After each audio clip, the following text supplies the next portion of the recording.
Hi, I'm Jessica Morrison. My role is the Head of Market Structure and Quantitative Analytics for the London Stock Exchange, and that's within the Capital Markets division. So my role within Capital Markets is to really help bring additional transparency to the market about the way all the different venues operate, so that people can interact with them and get the outcomes that they're looking for when it comes to trade execution. So what is market structure?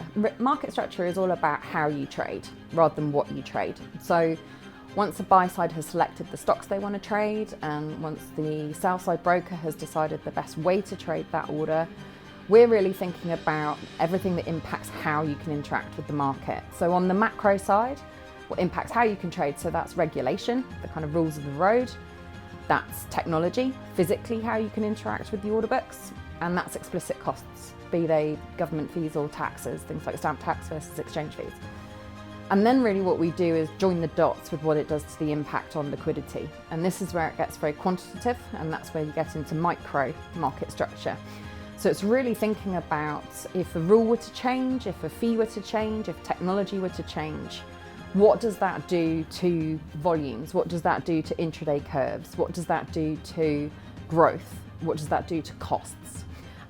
So where on the macro side you've got the explicit costs, on the micro side you've got implicit costs, which really ties back into pre-trade analytics, into post-trade TCA, and really understanding the quality of execution. When a sell-side broker is coming to execute a trade, they're obviously going to need to stay up to date with all the different venue offerings that are available. We've seen a lot of evolution since the beginning of MiFID.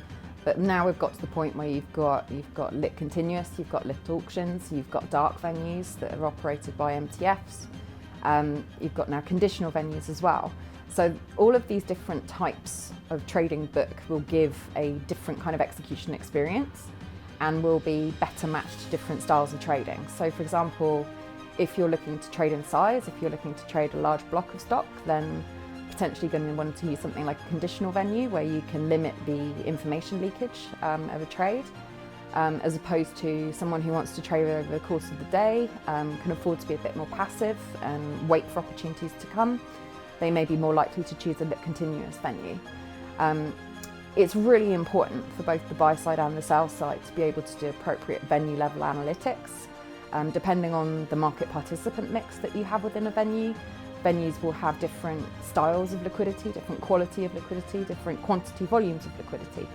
So really our job as the exchange, as the operator of a number of these platforms, is to make sure that we have both the right kind of innovative, competitive venue offerings for the sell side to be able to choose from. And then within those, making sure that we're providing enough information, enough transparency, whether it's through market data services or just by making sure that people understand the details of how our systems operate, that they're able to interact with them to the kind of optimal level. You know, I think we're really uniquely positioned as that central hub within the equity trading landscape to be able to listen to feedback from all sides of the market participants, whether it's the buy side, whether it's the sell side, whether it's post-trade, whether it's thinking about operationally how a business can be run, whether it's thinking about the technology interfaces that people need to best able to connect with us. You know, stability, operational resilience, there's many things we need to think about to make sure that we are there, that we're there for market participants when they need us, but also very importantly, how we make sure that we're positioning ourselves for the future and that future can focus on growth.